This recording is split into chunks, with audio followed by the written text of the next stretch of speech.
Hey guys, Micah from Black Bear Custom Kydex. I have a really quick video for you today.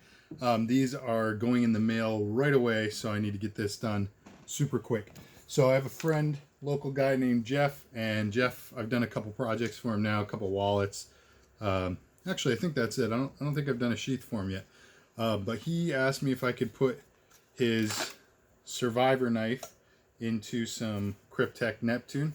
He wanted it in a drop leg configuration, as well as with the Tech Lock clasp dangler. So that completes the drop leg, but of course you can get rid of the dangler and you can pare it down, get rid of the leg straps too, and just go with the Tech Lock. Hold on, I'm going to adjust the lighting in here real quick. All right, hopefully that's a little bit better there. Yes, all right. So the gist of the clasp dangler is basically that you can just open your Tech Lock and ditch the dangler and transfer directly to using a Tech Lock in this configuration. Now the Tech Lock can also ride at two different canted angles, roughly here and here, as well as vertical. So you've got basically four positions with this Tech Lock. And the eyelets on top here, as well, let's look at it from the front.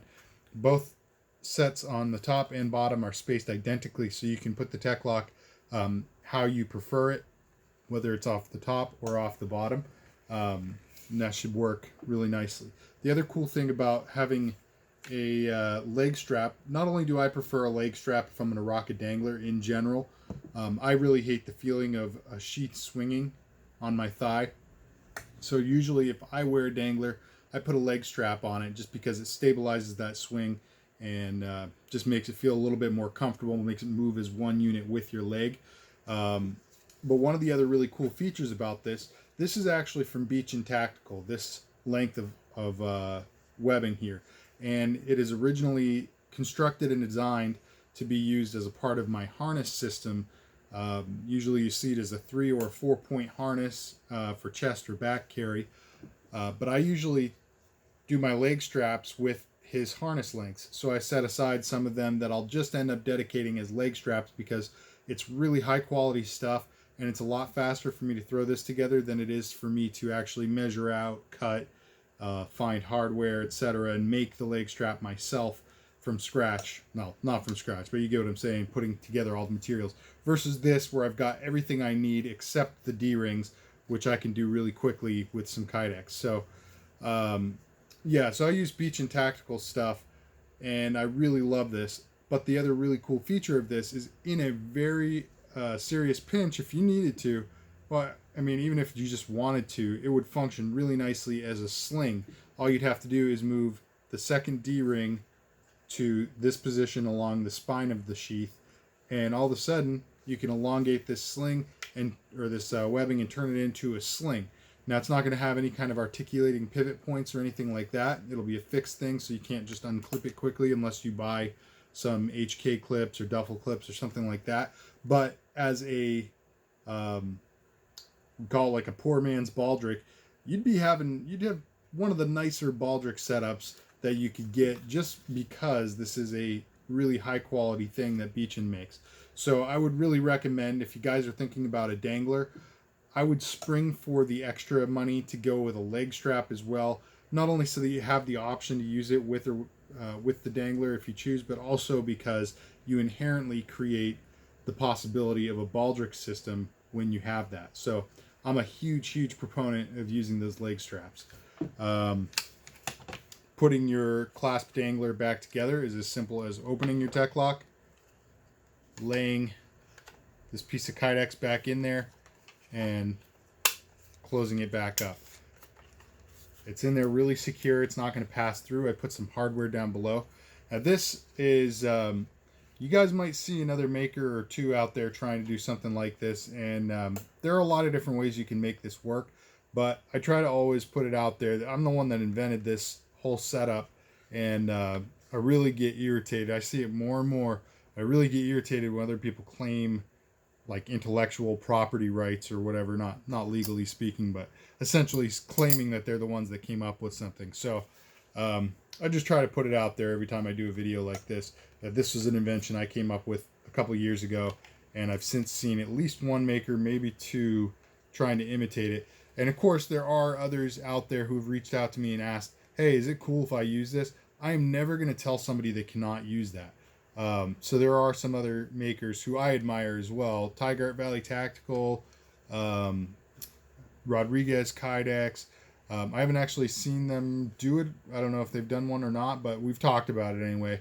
And I really admire their work to begin with. So they're dear friends of mine, and I would never ever tell another maker that they can't use something that I've created. It's just obviously they're not going to say, hey, this is an invention I came up with, versus another guy out there who seems to want to do that to a lot of people's ideas. So just throwing it out there. But anyway, that's the sheath here. I really like this thing. Came out very nice. I'm not a huge fan of the Survivor brand, but as far as the sheath goes, I think this fit really well. The one thing with it is because of the shape of the handle here, it was really difficult to come up with a way of getting like a thumb ramp to work out. So you can push against this and it'll spring off like so. It's not terribly uncomfortable either, but you will just be pushing against one layer of Kydex, which is a little bit thin. So I certainly wouldn't call it a comfortable ballistic draw, but it is ballistic. So all right, there's the sheath. Now I also had done, like I said, a couple wallets. I did one for he and one for his wife a while back, and so I can't remember if he'd asked for it, if I just told him I would send him an updated version, but this is the newer version of my wallet. So this is a very unique wallet. This is the only one I've seen quite like it on the market as far as Kydex goes. And basically the concept is you have a molded card compartment on the front here, and a molded cash compartment on the back. Just to give you a quick look, here's mine. So I've got it stuffed right full of cards. I carry 12 to 13 cards, depending on, you know, whether or not I have like a gift card or those little punch cards for different places or whatever. Usually 12, maybe 13 cards. And you can see that it fits quite comfortably in there. It starts to balloon the top open just a little bit, but you can see it already is started just a little bit. I designed it this way so that you can insert the cards easily.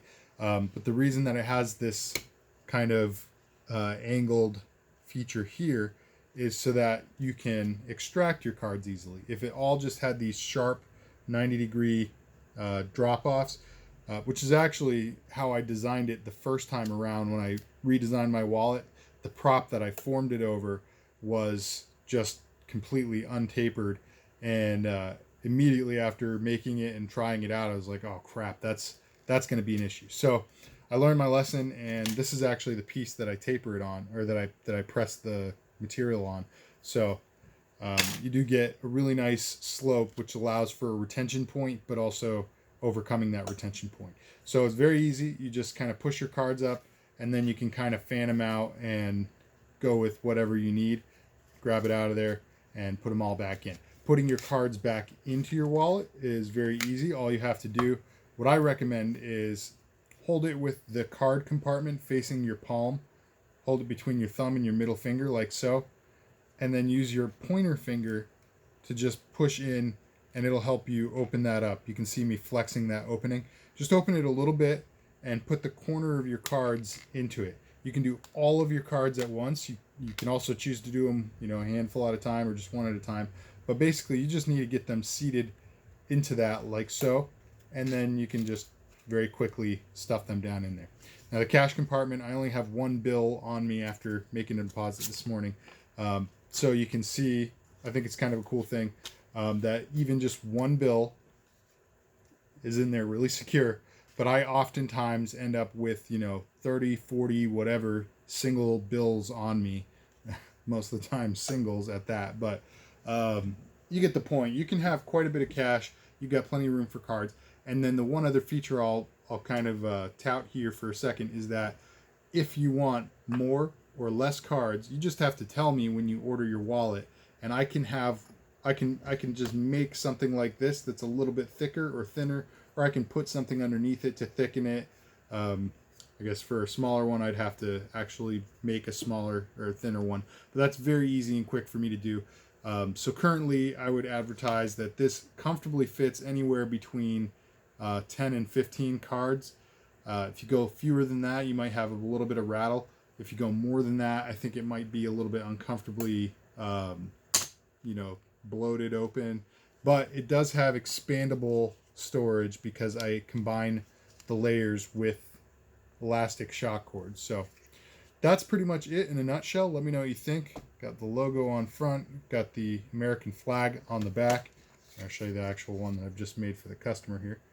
And so Cryptek Neptune to match his sheath, and I chose black as the divider layer because it seems to go well with the theme. So alright guys, that is all I've got for you on this video, but let me know what you think down below. Let me know what you think of Survivor knives. Do you have any experience with them? I know on my channel you're typically used to seeing some more of like the super steel options and things like that. As time has gone by, it seems like I do more and more of the more like specialized or higher end stuff, and I don't see too many of like the budget knives come through, but definitely don't want to write them off either. I think Mora, for instance, is probably the single greatest bang for your buck knife option I've ever come across. They are unbelievably reliable and very inexpensive. In particular, I would recommend you check out the Mora Companion, because for anywhere from like $12 to $20, depending on where you get it and when, you can have a pretty reliable knife that's going to hold a decent edge, easy enough to resharpen, and if you ever break the thing, you can just go buy another one and it doesn't hurt too much to spend 15, 20 bucks. So all right, that's my pedestal. I'm getting off it now. Guys, let me know what you think in the comment section down below of all this gear: the clasp dangler, the leg strap, the optional baldric carry, Survivor knives, and my new wallet design. I say new, I've had it for probably 6 months. I've had this newer, updated design. So, all right, guys, thanks so much for tuning in. Hope you have a blessed day. Stick around for the next one. God bless.